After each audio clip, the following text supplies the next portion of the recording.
We live in a culture that wants good news. It's waiting for good news. It's expecting good news. It's hoping desperately for good news. Like 969 BC, there's a recipient for the message, and it's saying, hey, what about, and then it expresses that deep fear, that deep hope, that deep yearning. What about the thing I care about the most?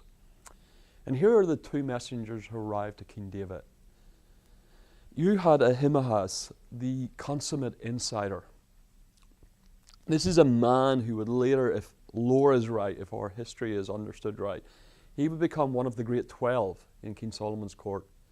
He would, if we understand all of the claims of that time of history, he would become Solomon's son-in-law.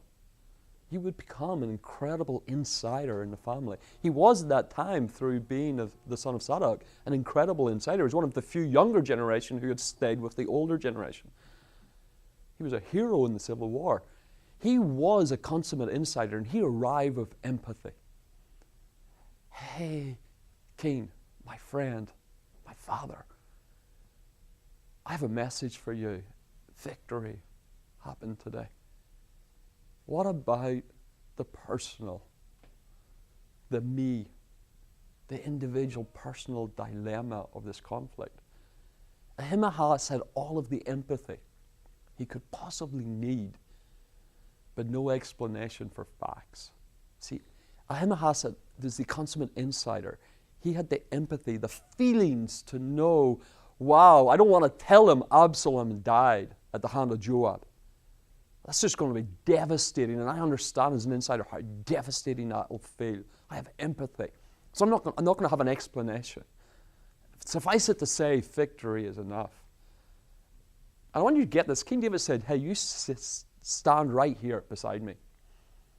And an insider always gets to stay.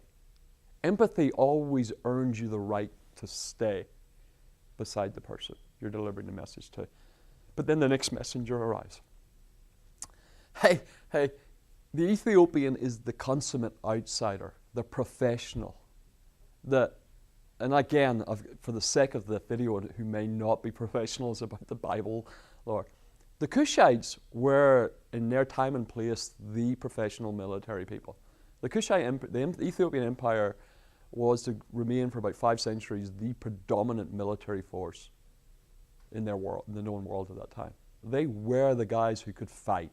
They were the guys who knew how to do this professionally. And so when you had to send bad news and you had to do, it's nothing personal, it's just business, you're going to send an Ethiopian. You know, that's who these guys are the consummate outsider. Hey, this is nothing personal, this is just business. Here's a horse's head for your pillow. You know, these are the guys, you know, from The Godfather you send with the message. You know, I made him an offer he couldn't refuse. This is the Ethiopian. And he turns up, man, and he is a concise, precise explanation of today's dealings. Here is the message, nailed. Hey, you won. What about Absalom? Oh yeah, no problem. He's dead, like everybody else should be. He did not get asked to, so you understand this, he did not get asked to stay beside David. David left. Well, I'm done. Peace out. He's gone to weep and mourn and grieve the personal. Because he had 2 messengers, one so full of empathy he had no explanation, and one so full of explanation he had no empathy. The consummate insider or the consummate outsider. Let me flash forward to today. 21st century, this decade. I'm in Germany. It's February 2011. And I have a missions team, a staff of missionaries, and I have the dubious privilege of leading. And we were having our team meeting, our staff meeting, and in they walk this young Texas couple training to be missionaries, training to be a young life. And they're concerned, and it's clear they're conflicted. And I say, hey, what's wrong? And they go, wow, John Piper just tweeted, farewell, Robel, farewell. Farewell, Robel. And I says, what? And he tweeted, farewell, Robel. I says, what on earth did John Piper tell Robel farewell for? He says, well, he's written this book, Love Is Enough.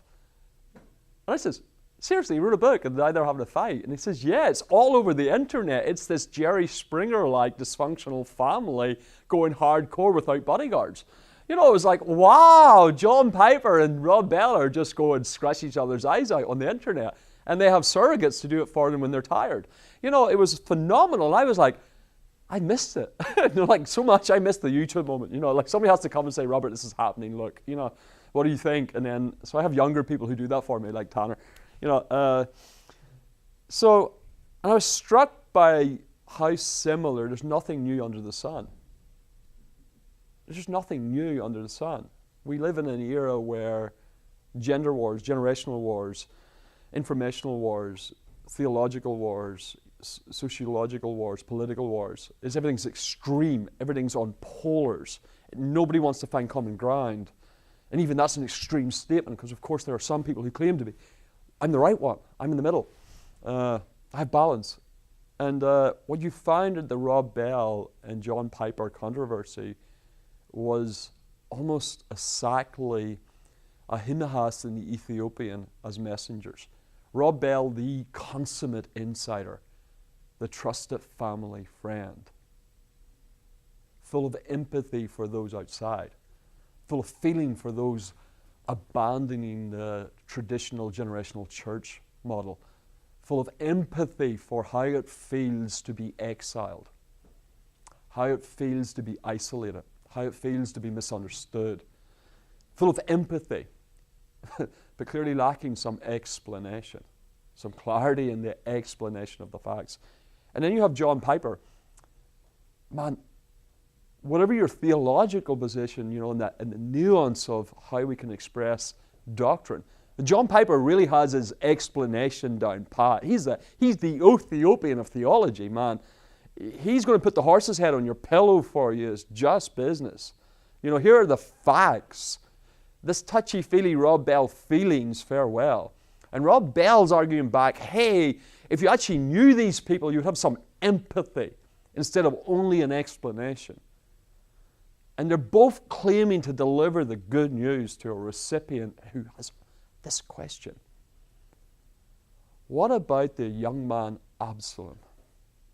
You see, there's a recipient to our message, and we get lost in our conflict about which of these two styles of message. Do I need to be a consummate insider or the consummate outsider? Should I major in empathy, grace, or ought I major in explanation, truth? And so we clash in this Jerry Springer like public travesty of family expression. You know, it flashed across the world that Christians are nuts. That was not a quiet conversation in the hallowed halls of academia. That was on YouTube. That was I am shocked they didn't actually just go on to Jerry Springer and have it out. You know, it would have been at least authentic. And the whole of the church seemed to get a moment of madness to say, I'm on his side, and the other one's from the devil. Wow, these are two leaders in the house of God, and we're so far from a conclusion and some common ground and a consensus of what the interpretation would be, that I would pull your hair out and scratch your eyes out if you were on the other side. And if you were foolish enough to be someone like me who wanted to be in the middle, well, you got trampled to death in the rush to be polarized. I flash forward another year, and I've moved from Germany to America. You say, hey, Robert, it's great. You're all over history here, and you say nothing's new under the sun. Bring it up, flash it to right now, 2012. Show me this empathy and explanation in a real-world setting. Okay, so let me step out of the Lutheran church for you to keep it safe. Because I kind of find if I stay out of your home and dirty somebody else's house, that it's usually easier to listen to. But it's close enough to your sort of little spot that you don't feel like it's not you, because maybe Rob Bell and John Piper don't touch you. I have a friend, and I wrote him an email, and I said, Juan, would you mind if I talked about your story, your narrative in your life recently that's really personal, and I'll keep it anonymous. He says, not only do I not mind, but you can use me and my son's names. And if anybody wants to know what it is like, give them my contact information. So my friend Juan is a pastor in North Carolina, has been for 20 years. And he's so incredibly courageous, he said, hey, if these people want to know who I am, tell them. So Juan is a pastor in, I hate the labels, but they kind of define the little doors inside the house of God, for C.S. Lewis.